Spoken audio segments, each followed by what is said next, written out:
Folks, there's an expression that is extremely Kenyan, and it goes as follows. Kimeumana. Wow. Now, this particular phrase has always really fascinated me because I find it extremely expressive.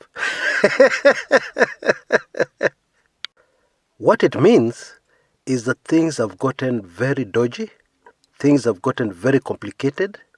Actually, things have gone south, things have gone very bad.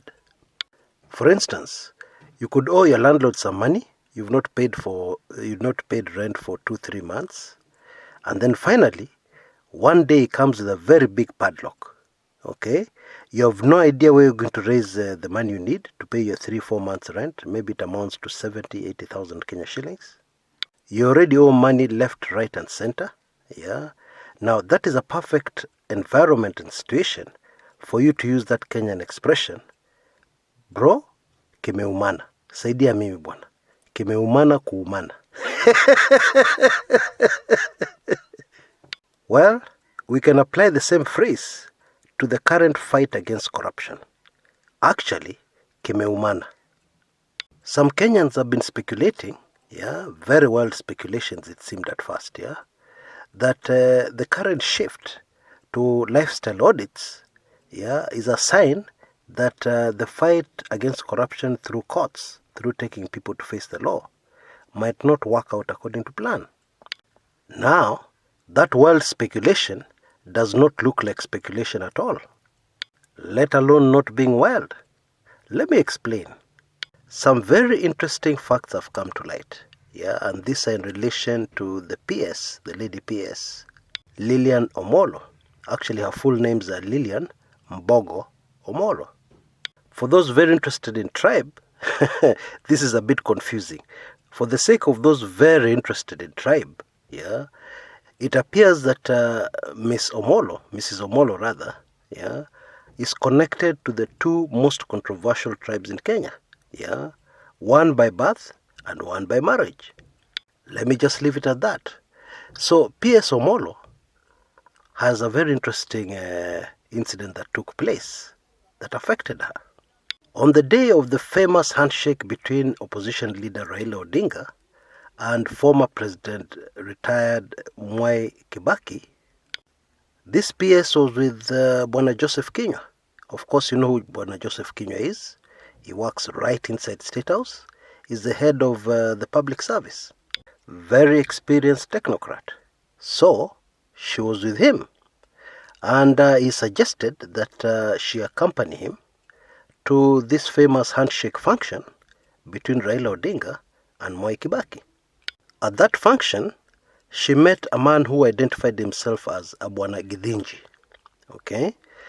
Now, shortly after being introduced to this Bwana Githinji, by of course Joseph Kinyua, head of public service, Bwana Githinji did not waste any time and he got straight to the point. His problem was he was chasing some payments, wait for this, from the NYS.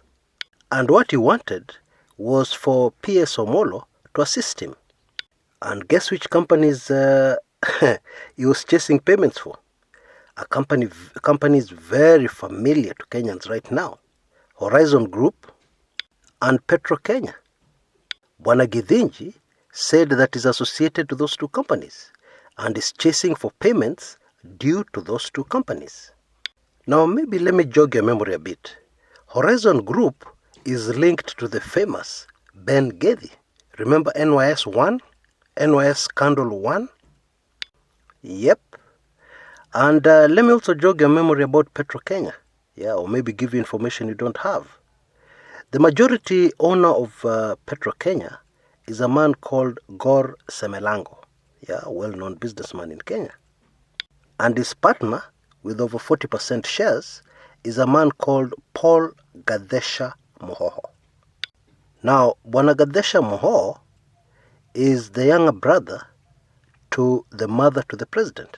He's the younger brother of Mama Ngina Kenyatta. What? Now, let's leave that story for a while. We'll come back to it. There's something else which has emerged, and it is a fact that investigators linked to this fight against corruption have been making money. In fact, they've been making serious money. And this is the way they've been making their money. They've already identified suspects, so you're a suspect. Okay, you've been identified with a certain scam. Okay, so what happens is that if you don't part with money, if you don't send money fast enough to these guys, you're called in to record another statement. If you're paid up, if you've given out enough bribes, you've paid out enough money, you're ignored. You're not called in to record another statement. Now, of course, when you're called in to record a statement, that is pressure. Because you record these statements not in your bedroom. You record these statements at DCI. Investigators are grilling you, if I can use that Kenyan term. Now, let me also give you some information some of us may not have. When an investigator asks you questions, normally it's not the way somebody else would ask you questions like Chris Kumekucha. These are investigators. So the line of questioning goes, are you aware of this? You say no. Well, we have evidence that you're aware. We have evidence that you signed here and you signed there. We have evidence that you received such and such a payment. Okay? And of course you're aware this is a criminal offense under the laws of Kenya. That's how the interview goes. Now when you try and deny and say, no, I know nothing, they tell you, no, you know everything. Now it doesn't matter whether you're innocent or guilty. The line of questioning investigators use all over the world is they question you assuming you're guilty. So during investigations, it's assumed that you're guilty until cleared. That's how it works. So until it is proved otherwise, if you're called in for questioning, you're a suspect. That's really the bottom line.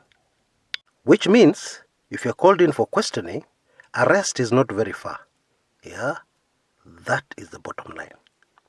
So to prevent being called in for questioning, you part with money. You bribe. That's what has been happening. And so as a result of this, investigators have made money. Now, as far as this particular issue is concerned, it's very tricky legally. Because it's a criminal offense to offer a bribe to somebody. Just as it is a criminal offense to accept that bribe. I learned that, I think, when I was about 8 years old. From my political lecturer, of course, who was a police officer. What I'm driving at is this. It means that if somebody who's suspected of committed a crime, corruption related, is ready to come forward and say, I bribed so-and-so,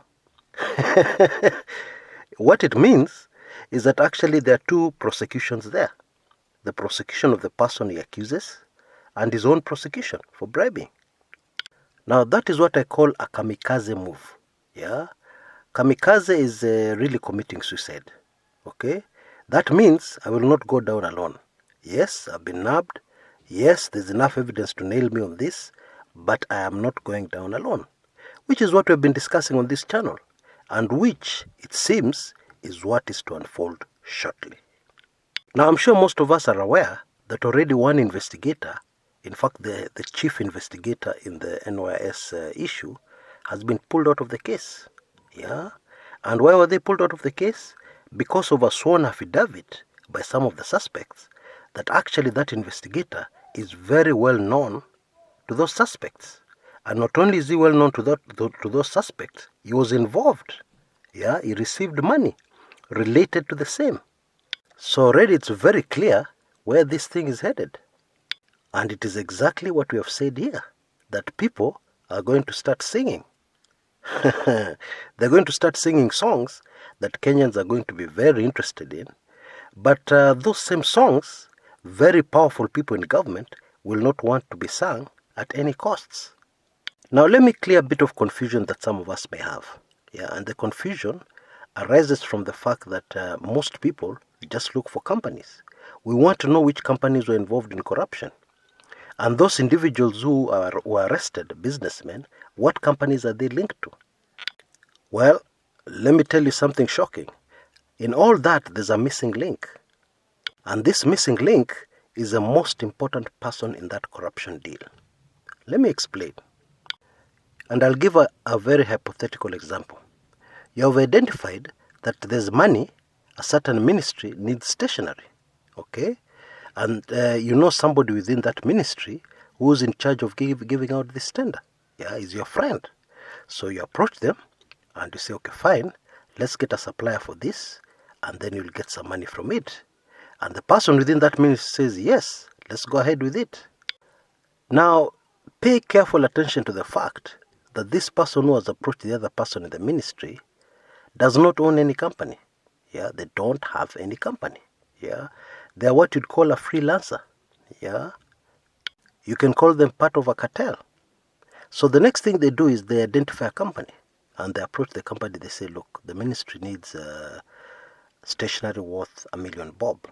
Okay, so what you're going to do, you're going to win this tender. Yes, you're going to get paid 2 million bob. Yeah, immediately the money is paid, 1 million you give me. Do you have a deal? And so the deal goes through. Yeah, this other dark force, let's just call him a dark force. Yeah, faceless person. Yeah, collects the 1 million. He gives the person at the ministry 500,000. He pockets 500,000. Now, when you come to investigate later, he's nowhere to be seen. His name is not on any document. Okay, he's just a facilitator, although he's the main instigator of the whole corrupt deal. I hope you get my drift now. And so, paying close attention to the ownership of companies is actually being very short-sighted in any fight against corruption.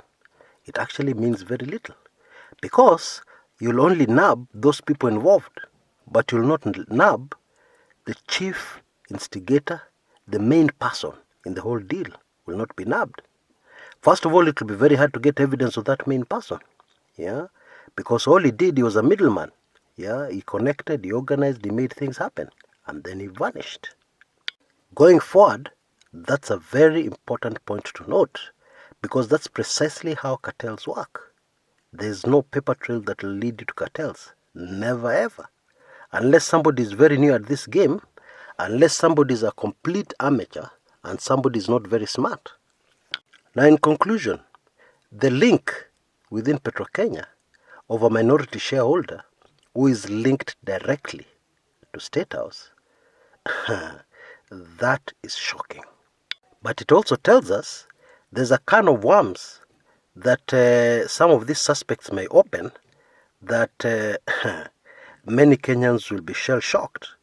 But important people in government, powerful people in government, will not want those kind of worms open. So how do they keep those kind of worms shut? Well, off the top of my head, one method is by limiting access to the suspects. Yeah, you don't grant them bail, so they're not out there talking to you don't know who. Yeah, when they're in police custody, you can monitor each and every person who talks to them, and you can even monitor the discussions. Now, that is why I said at the beginning of this recording, at the beginning of this video, I said Kimeumana. And this would explain why all of a sudden we want to go for lifestyle audits. Because one thing lifestyle audits will do, I'm not saying they're bad, but one thing they'll do is that they'll limit the chances of somebody being linked to somebody else. There is better control than in prosecuting a huge number of people and throwing them behind bars. You don't know what these people are thinking. You don't know the contacts they have outside. You don't know what kind of information they are leaking out through their lawyers. The coming weeks should be very fascinating. And for a very simple reason. Kimeumana, kuumana. Until next time, this is Chris Kumekucha.